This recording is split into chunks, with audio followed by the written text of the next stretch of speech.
Well, well, well. The Pellegrini effect is well and truly in motion. What a victory against Southampton the other night. Still, with that squad, we only named 6 players on the subs bench.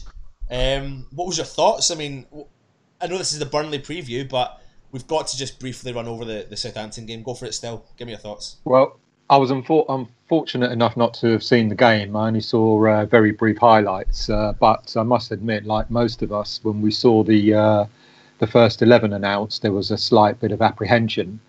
And then you sort of look through it and you thought, well, do you know what? Most of these players are first team players anyway.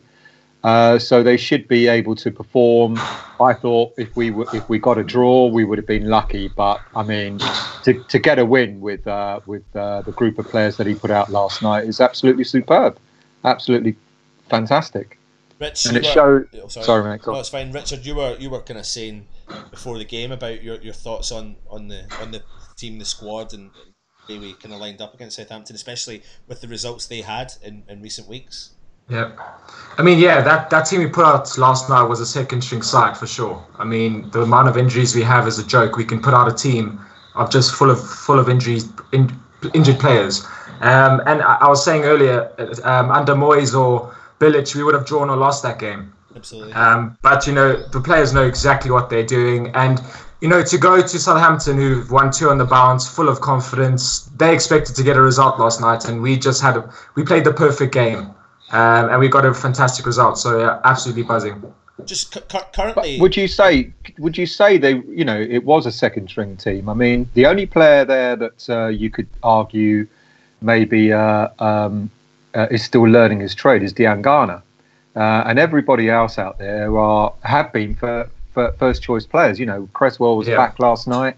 The fantastic Oggy in defence to strengthen that defence. Listen, he did when you say Ant, he did play well. I can't. No, but in all seriousness, he's the thing is, I've gone so long about slagging off Oggy, but you've got Pellegrini, who seems to be, I've got more confidence in Ogbonna when Pellegrini's there, and I can't help that. I've got more confidence in all the players. And all the players, he's making them really tick, which is fantastic. Yeah. What is fantastic? Well, still look. At right back, I don't think Antonio would normally start. So that's agreed. Yeah. Obiang for me, Noble and Rice have been playing all season, so Obiang wouldn't generally be a starter. Then Perez wouldn't start. He's up and down just now as well, Obiang.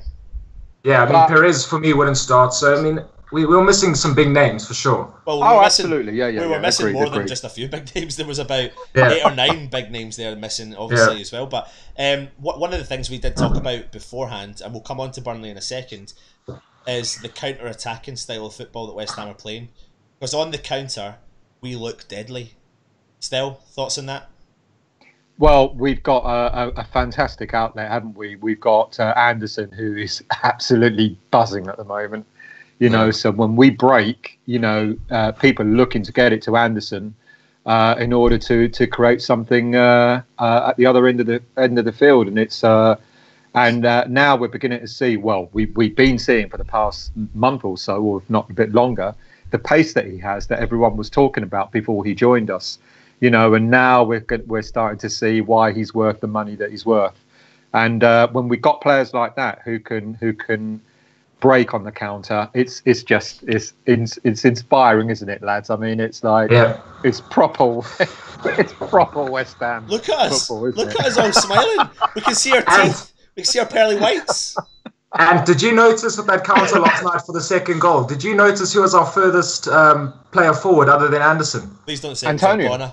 Issa Diop, boys. Diop. Issa Diop was in the box on the end of that, about to be on the end of that cross. That just shows you. I mean, the lads, we had 4 guys sprinting from our box to their box. That just shows the commitment. I couldn't believe it when I saw Issa Diop up there. I mean, that was just fantastic. But brilliant. Have you noticed he's done that a couple of times in the last few games? He's ended up being in the opposition box. So clearly, Pellegrini's given instructions on what to do in a counter, and it's surprising. It's surprising the opposition when the likes of Diop is ending up in the opposition's 18-yard box.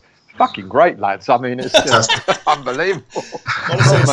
it's actually like we're having a party here right now. Anyway, let's switch this right back to Burnley. Son Dyche brings Joe Hart and his Burnley side who have played 19 games, won 3, lost 13.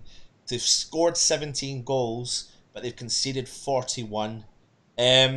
Richard, what do we know on Burnley? Especially after last season. They've just had an awful season, and simple as that. They're 20 points worse off at this point than they were last season. They've already conceded more goals halfway through this season than they did the whole of last season. They only conceded 39 last season. They've conceded 41 already. So they're having an absolutely awful season. They look destined to go down, really. I mean, their form has just been terrible. So I think it's a must-win game for us. They'll be physical like they always are. The likes of Ashley Barnes will kick us about, and we'll have to be up for it, because against Watford we went into our shell a bit, so we need to just make sure we're up for it. If we had our best, we'll roll them, absolutely roll them. Last time out still against Burnley, we won 4-2 at Olympic Stadium. Did they cause us problems? I think what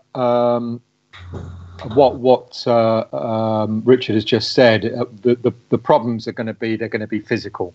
And we saw what we were like against Watford last week. We got bullied a bit last week, and there's a fear there that because we've got so much flair in our play at the moment that sometimes we don't get physical enough. And I think that's really, in all honesty, and no disrespect to Burnley, I think that's the only concern that we're going to have, is like we don't match up to their physicality. Because, you know, if this was Burnley of last season, I think we would have gone into the game thinking, well, they might beat us, might get a draw. But I'm really confident, lads, and I know I shouldn't be, but I'm really confident that they're not going to cause us any issues on Sunday. I can't see it. I can't see. And our 4-2 win the last time round, you know, showed just how superior we've become to them against them. So I don't have any fears. Rich, do you think, what has been Burnley's demise since last season? I mean, at some points over last season, people were talking about Sean Dyche was going to be manager of the season.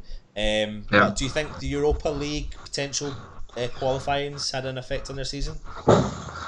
I think so. I mean, personally, I thought Burnley were fantastic last season, and I thought Sean Dyche was well in the running to be manager of the season. With the squad he had to do what they did was absolutely phenomenal. And I think Europa League, it's definitely an unwelcome distraction, especially for a side that doesn't invest. They were trying to play 2 competitions with a very thin squad. Luckily, they didn't actually make it into the Europa League proper, because then they'd be bottom of the league now, in my opinion. It's definitely it's an unwanted distraction, and they've just been shipping goals that they weren't shipping last season. Last season, their whole side from forward to defence knew exactly what they were doing. They were super well structured, weren't conceding goals, but this season they've just been leaking goals, and they haven't been scoring either. So that's just a recipe for disaster in the Premier League. Yeah, you've made a good point there, Rich. You know, and if you notice, most teams that have gone into the Europa League without investing, we suffered it when we went into it, and other teams have suffered it. It's almost like a curse. And you're absolutely right. If the club's not going to invest a good amount of money into the squad, there's no chance, is there? One or the other is going to suffer, and eventually both end up suffering. I think our biggest mistake when we qualified there was we signed about 12 players for low values, and we brought in the players of Gokhan. And I mean, you look at Figueiredo's career. Feels like another lifetime. It does. It does. Mad. We'll talk about this. We'll do another kind of show coming up in the new year, mid-season review, and give you a chat about whatever we're going to talk about. Joe Hart, still your favourite man of the hour. England's number one. England's no. I mean, you know what? I was his biggest critic last year. I didn't make any bones about it. I didn't think he was good enough for West Ham. He's now gone to a team like Burnley, and he's you know, the irony, before we went on air, Richard said, and rightly so, he's probably been their best player. And yet he's getting, you know, he was on the receiving end of a 5-1 drubbing the other day. I don't think much of him, never did. He is where he is. If he goes down with Burnley, then, well, goodbye. His confidence is shot. I looked at the highlights the other night. Totally. Last time out, they got beat 5-1 from Everton. And there was a couple of those goals in particular that it was as if he had his full hand behind the ball and he couldn't get it out from behind the line. He just didn't have the strength in his wrist. And then I know he's had this ongoing joke about the people shoot down to his bottom left, but it was even to the top right. Like, he just did not have that power. or that It's as if strength? he's forgotten everything about goalkeeping technique, and he was kind of found out at West Ham last season. But even before that, when he went to, was it Torino, for his loan spell, he had a torrid time there. So it's not been, some players, whether they're goalies or outfield players or whatever, they might have a bad spell, but Joe Hart is in his third season of being in a bad spell, and he's really you're absolutely right. He's lost an awful lot of confidence. He probably thinks he should be playing at a much higher level, and maybe that's really knocked him. I think Guardiola, when he kind of shunned him to one side, that's really probably shaken the likes of Joe Hart, because up to that point he was number one. For sure. But it doesn't matter where you are.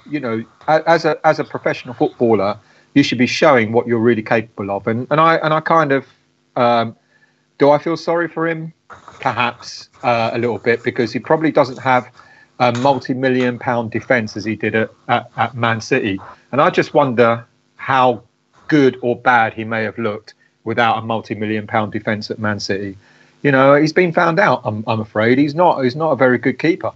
But Burnley comes stocked with a load of keepers, though. They've got Tom Heaton, Nick Pope, Lindegaard, Joe Hart. I think they've got 5 keepers named in their squad this season, so they've kind of been blessed with that. And I mean, I wouldn't be surprised.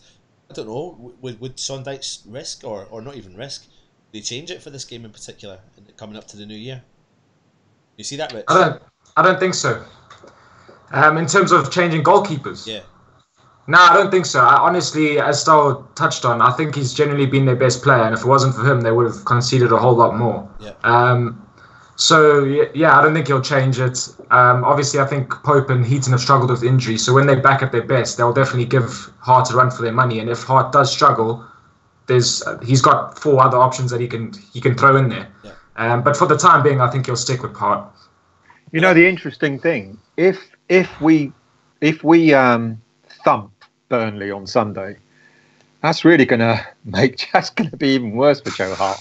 His confidence is probably going to get even worse. But he's lucky that Burnley are playing at home, because you can imagine it if it was at West Ham and we put several past him. But anyway.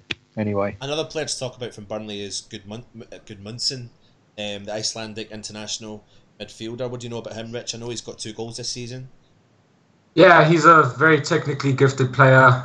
He's got a whole lot of assists this season, and he's their creative spark, because in their side they've got a lot of workhorses but not much creativity. And if anyone's going to cause us problems in the midfield, it would be him. They've got 4 or 5 strikers. They've got a ton of strikers. None of them have been prolific. But Gudmundsson, he's a good player. I'd take him at West Ham as like a fringe player for sure. We just have to keep him in check. He's tricky. He's got a bit of pace. On set pieces, he's decent as well, so we'll just have to watch out for that. Still, we know about Aaron Lennon. He's always going to be a threat. He's tricky, he's fast, he's pacey down the wing. Is that the sort of player that's going to be attacking our both wing back positions? Yeah, he will be, mate. But I think Aaron Lennon's seen better days, isn't he? So he's going to be a little bit tricky. He might pull off a trick or two, get the ball into the box. But I'm being too confident. I can't see him or anybody else causing us any major issues. I don't think they've got that.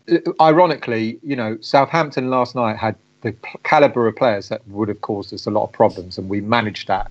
And here, looking at the Burnley squad, you're right about Gudmundsson. I think he's had 4 assists this season. But apart from him, you do look through that squad and you're a bit like, wow. And I think myself and yourself done the season review still at the start of the season, and one of the biggest things I did say was I thought Europa League was going to play a massive part. Like we've all said here, if they don't invest in players, then they're going to struggle, and they were off to a terrible start, as were West Ham, but we didn't have the sidetracked competition to try and compete in, travelling all over, albeit it was Aberdeen, which is a million miles away from everywhere. So, before we come on to West Ham, do you, as fans who are watching this, make sure you get your comments in, let us know what your thoughts are on players like Aaron Lennon. Do you think Burnley have more to offer? Are we doing them an injustice? If you think we are wrong, make sure you come in and let us know. Give us your opinion below. coming on to our beautiful claret and blue East London West Ham, Mr. Pellegrini effect. It's unbelievable. Rumours are kicking about saying that Chicharito, who missed the Southampton game, could have an outside chance of getting back. Arnautovic could have an outside chance of getting back. Balbuena could have an outside chance of getting back. With those three bits of news coming in, what would we do, or what should we do still? Of those three, I'd only start Hernandez, to be honest, and put Balbuena and Arnautovic on the bench. Not because I think Balbuena is going to be any better than Ogbonna, of course, but but you know the squad's playing well. We kind of lacked something up front last night. You know, Perez didn't have a brilliant game, did he? Well, on that still, quickly, let's touch on him. What are your thoughts on Perez? What has he offered much to you? Or again, am I maybe jumping the gun with him a little bit? I think he's capable. I just, you got to start wondering. He's been at two Premiership clubs now, and he's not really sort of set the world alight. And then he went to Spain on loan, and he was like prolific. You got to wonder some players, and we've said this in the past. Some players are just not necessarily suited to the Premier League, and it could be that Perez isn't. That chance he had last night. I mean, that was on the highlights I saw, and he just he miskicked it. That's why he didn't. It was virtually an open goal, wasn't it? And he just miskicked it. But you could see that he's got. I mean, the 2 goals he scored. I can't remember who it was against Cardiff. Now. Cardiff. I mean, he took them so well. So it's obvious he's a natural striker. He's a natural goal scorer. He's the sort of player that can get him take him in from the box. A bit like Hernandez. Hernandez is more of a poacher, but Perez has got skill, but he just doesn't set the world alight. And you just wonder. He's a good squad player, I guess. Yeah. But it also says a lot that he's been picked over. Carroll's on the bench. Pellegrini could have gone with Carroll, but he opted for Perez. So obviously Pellegrini sees something in Perez. It's just that just hasn't happened for him, is it? Richard, thoughts on Perez? I know you kind of said something about him before we came on. Yeah, I mean, he's a decent player. There's just fine margins in football. I think he's just missing that little spark. I mean, as Stal touched on, I think Arnie buries that chance last night. Hernandez probably hits the target at least, and Perez just fluffed it completely. I mean, his link-up play was decent last night. I'll give him credit for that. He got other players involved, and we know he's not much of an aerial threat, but fair play to him. He got himself about and caused a bit of problems when long balls were kicked up to him. So yeah, he's a squad player at best. I don't think he should be starting week in, week out for sure. In terms of Arnie, I would not rush him back until he is 110% fit, because I can't have a half fit on Arnautovic playing every week, getting injured. We need to make sure we wrap him up in cotton wool and make sure he's at his 100% prime before we bring him back into the side. So I wouldn't risk him. The only thing I would accept probably with Arnautovic is we're definitely going to want him to have a little bit of game time. So if we're comfortable near the end of the game, I don't see the harm in giving him a 10-minute run out just to get himself back into it. But exactly, I'm in agreement with you guys. If West Ham are going to have to learn from the past, it's a case of let's stop rushing our injured players back too early. And also, let's stop relying on just one player. Yeah. And I think that's what we were talking about. That, haven't it? Exactly. Yeah. Early season we were on about, oh my God, if Arnautovic is injured, what are we going to do? What we're going to do is almost like panic stations. Yeah. And now we're looking around and we're going, you know what? We've got options. At the moment, Anderson is our top player, but Snodgrass, has been playing well. Diangana last night. He actually, from what I understand, had a really good game. So it was unfortunate that he was pulled off. You could argue he might have been taken off to rest him for Burnley. I don't know. I think the Diangana one is. I mean, I totally trust. We were all calling for a lot more youth to be used over the past few seasons under Moyes and Dyche, and it seems to be Pellegrini's. I mean, you look, at one point last night they put a statistic up. I think he's been involved in about 11 Premier League games this season, Diangana. And if you'd have brought Dyche and Moyes' stats into that, they would hardly use any of the youth. So for me, the fact he's getting game time, first and foremost, Richard, you were buzzing when he was starting, so was I. I thought it was amazing that Diangana gets that opportunity to start. and now Pellegrini's come in and he's given the confidence into these players like Declan Rice. I mean, we haven't even spoken about this guy yet. But before we do you agree with us? I mean, for me personally, Perez is a bit lightweight. I'm not a massive fan yet, but I don't know if I'm doing him injustice. Do you agree with us? Do you think he's a squad player? Would you get rid? Let us know. Put the comments in below. But let's just talk about, for me, who's the unsung, well, I don't even know if he's an unsung hero, Declan Rice. I mean, we do it week in and week out. I mean, this guy, my dad made a big, bold statement last night. And I said to my dad when we'd done the review, who does he remind you of back in the old days? And he said, well, there is only one player he reminds you of. He never said he plays exactly like him, but he's very, very similar in his style, and it's Bobby Moore. He has a very similar style to Bobby Moore. Big, bold statement. Still, Declan Rice. What can you say about him? You know, again, from what I, you know, from the comments made last night, from what I've heard, he bossed the midfield last night. You know, so calm and collected. You know, a 19-year-old player playing, showing the senior players how to play football. You know, and it's fantastic. And we've really got to. I know I saw the review last night, mate, and I know you said that it sounds like a 5-year deal's been signed. I hope to God it has. You know, because you know he is our future. You know, he's going to be the centerpiece of our team going forward for the next 4 or 5 years. You know, you build a team around him. You know, you've got it made, and long may it rain. He's been playing out of his skin all season. Do you remember early season when he had a bad game? Pellegrini dropped him completely from the squad, and then he brought him back. Yeah. It's almost, Pellegrini seems to know how to manage players. Man-manage players, because that made Rice come back, and he hasn't had a bad game. Apart from, I can't remember what it was, but it was the first game of the season or second game. I can't remember which one. But he hasn't had a bad game since then. You know, he hasn't put a bloody foot wrong. Yeah. You know, and it's unbelievable for a kid, you know, at that age to show such maturity on the pitch. And I know, I don't disagree with your dad. You know, saying he reminds him of Bobby Moore. He's kind of got a bit of a Billy Bonds as well, because he's got some steel in him. Yeah. You know, he's a grafter, and he puts his foot in where it needs to be put in, and you know. Jesus, mate. You know, imagine having a more Bonds mix in your current team, you know. Richard, I mean, he's made 50 appearances for the club. He's 19 years old. Declan Rice, off you go. Let us know your thoughts. Well, I mean, I actually messaged you last night. My dad said the exact same thing. Whenever Declan Rice plays, my dad goes, there's a little Bobby Moore. And, you know, the young lad's having to juggle a whole lot. He still hasn't decided if he's going to play for Ireland or England.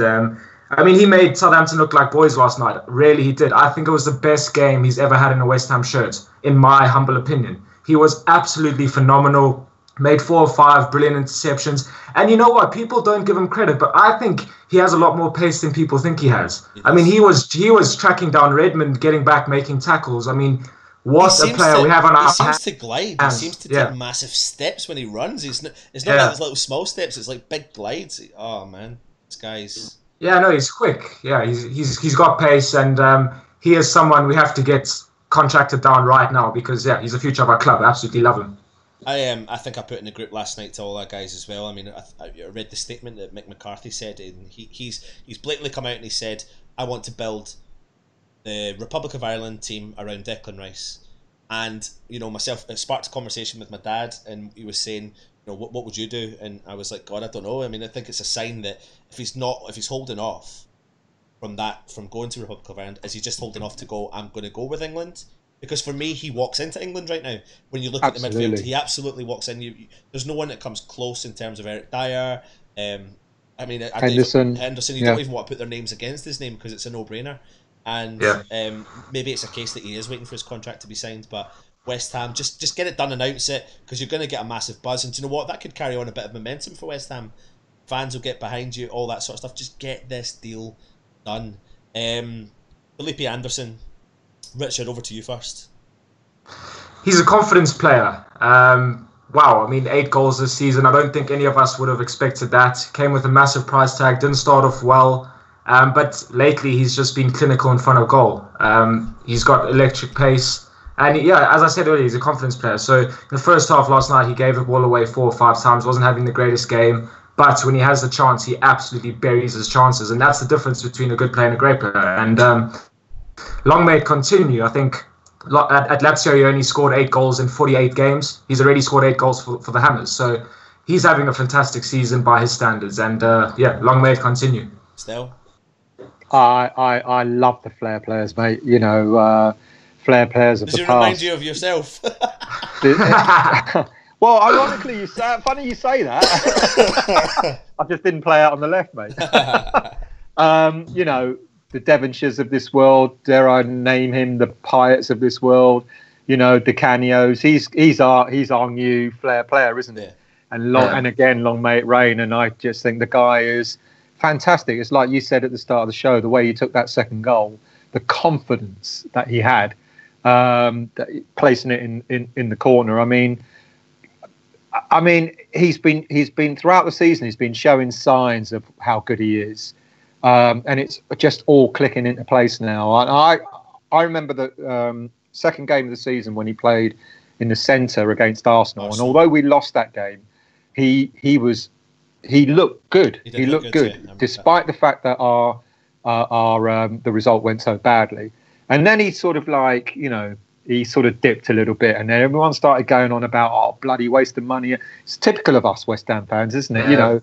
Don't give anyone a chance. Bloody waste of money. Blah blah blah blah blah. Now we're all singing his praises, He started every single Premier League game this season, and that's the thing I love about Pellegrini, because there was a lot of people calling for him to be dropped, and I was like, you can't drop the big guy. You can't drop the big guy. You can't because he needs to adjust to the Premier League. Dropping him's not going to do him any world of good. And not dropping him, not to drop him because of his price tag, but because what message would that have given him? I've just brought you over from Italy. You're going to be my top player. You're the star signing, etc., etc. Oh, by the way, you've had one bad game. I'm dropping you. Yeah. That's why I like the way Pellegrini's managing the players. He's put faith in him. He's put faith in all the squad. But with Anderson, he knows what he's going to get. There's no way that Pellegrini would have gone out to buy him without knowing what he was going to get from him.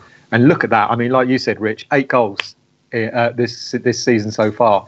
The guy could get 12, 13, 14 goals this season easily, and that's that. And he's not even a striker; he's a midfielder. And Richard, on your point as well, because I know Pellegrini came out and kind of, Pellegrini's obviously looking for perfection, because he called him out a little bit, even though he got the 2 goals and had a great second half.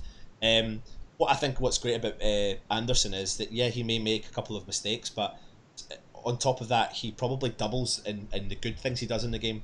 He can skip by a player. He's like you said, still he's got that flair, and he's deadly going forward. Like last night when we were going forward for that second goal, when Antonio passed that ball across, Anderson still had a shitload to do, because the Southampton defence caught up with him, and he still had the keeper to beat, and he decided to choose the most craziest of angled corner to ever try and put the ball in, and the way he hit it. His technique was just top notch. His confidence is there. He's flowing. When we go back to the Tottenham game, it was probably his worst game in a West Ham shirt. He couldn't even take a corner during that game. Oh yeah. And then since then, it seems to be that bang, it was pulled off, and rightly so. It was pulled off. That was a difference. But mate, you know what I love about him? He makes it look easy. He glides past players. You never see him do anything flashy. He doesn't do step overs. He doesn't try any rubbish. He just goes past the player. He backs his ability, and he's the type of player you need to have on the field, because even if he's having a poor game, he'll just need one chance and he'll make something happen out of nothing. And that's the difference. That's the type of player that we need at our club. So buzzing, yeah. Do you guys agree with us? Get your comments in below. Do you love Anderson? Do you think he is as good as we're saying? Does he still lack something for the Premier League? Listen, before we get on to our predictions, really the only big massive change, I mean, if Balbuena makes it back, I like you guys think he does need to be rested. So moving forward, who starts up top? If Chicharito's, we don't know if Chicharito's back. He's an outside chance. Go on, Rich. You start. It's a difficult one. I honestly don't know. If Chicharito's fit, I'd play him. I think he's done enough to start for me. If Arnie's remotely fit, I'd put him on the bench and bring him on towards the end. Would you support Chicharito with who?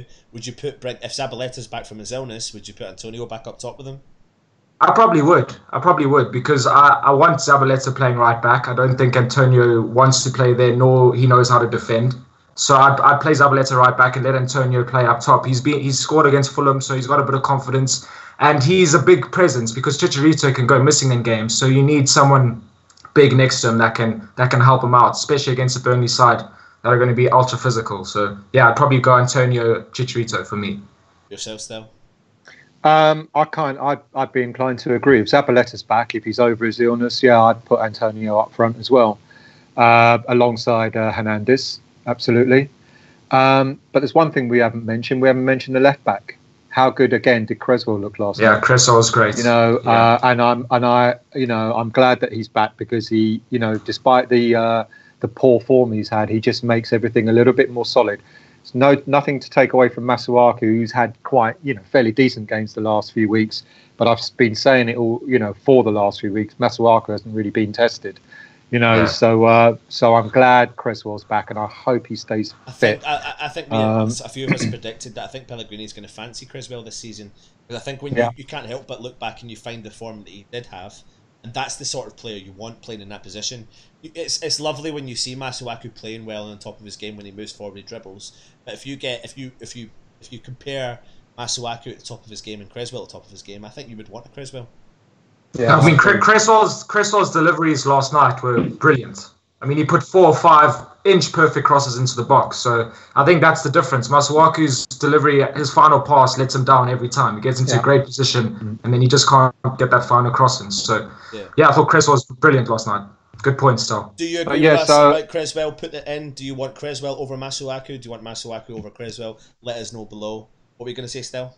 Yeah, but going back, I put Antonio. If there's any changes, depending on who's back from back to fitness, it'd be the front line. I'd be looking at changing somewhat. As we kind of talked about a moment ago, Perez isn't really sort of doing it, so he could be dropped. It'd be a shame for Diangana to be dropped, but I could see that happening if Zabaleta's back. Pushing Antonio up with Hernandez. But if Hernandez doesn't make it, I'd keep Diangana in the team. But then I really hope we give Diangana a run of games, because I think for his confidence to just be bringing him in, bring him in, it's not going to help. I think he needs 4 or 5 games. I don't know. You reckon? I don't know. Yeah, I think it's back to the way Pellegrini's managing him again. He's saying to him, "When I need you, be ready. You're not going to play You're not going to play every game. You're still learning your trade. But when I need you, be ready." Because he did have a run of games, if you remember, earlier in the season, and he did well. And it's not that he's been completely dropped. He's still there. And if you notice, he's also coming on as a sub most games. His stats, that is true. He's involved in a lot of games this year. Exactly. And I think Pellegrini's basically turning around to him and going, "I want you involved in most of these games. Exactly. So be there." Well, an interesting and what confidence does that give to all the other youngsters? Because we've got 2, 3, 4 young players who are chomping at the bit. Silva's been in the squad. Well, I was just going to say, that's the one I was just going to quickly talk about. And the one player we always kind of miss, Silva is there.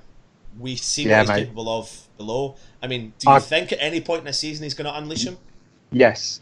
When we get to 35, 36, 37 points, which won't be long now. I like it still. I bet you'll start seeing some of the youngsters coming in when we're safe. It depends. Well, maybe I'm wrong. I don't know. Depends on whether Pellegrini's going for Europe this season or not. But he's going for Europe. He sniffs it. Yeah, I know. He's smelling it. He sniffs the good stuff. Right, listen. Let's get back onto predictions. Before we do our predictions, make sure you put the predictions in below and let us know what your thoughts are of the game on Sunday. Richard Farson, Johannesburg, South Africa. Let us know your predictions for Burnley, West Ham. We travel to Turf Moor on Sunday. I mean, I'm feeling confident. Styles' confidence is rubbed off on me through this monitor screen. I can just feel it. I can thrive on it. I'm gonna say 3-1 win. I think they'll grab a scrappy goal, but we'll just smack them on the counter and we'll score 3. So I'm gonna say 3-1 to the Hammers. Yes, good man. Still. Well, I was going to say 3. So given the fact that Richard has said 3-1, I'll say 3-0. Good man. Good man. Good man. And I'm going to go for 4-1. 4-1 West Ham. 4-1 West Ham. Now, listen, guys, just want to let you know, get the predictions in below, but over recent weeks, I've been doing all right in my predictions. So Yeah. you just got to stick with Anton. I called the 2-1 last night in my little opposition report. Yeah, so I know you did. not too bad. Not too bad. I did as well. I did as well, mate. I did as well. Anyway. I did. It's me.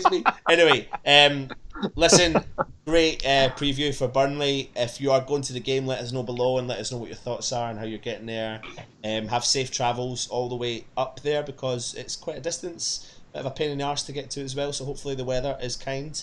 Make sure you subscribe to the channel. Make sure you follow us all on the social media accounts, Twitter, Facebook, Instagram. If you want to write some articles, let us know. Send us an email. All the links will be in the description below.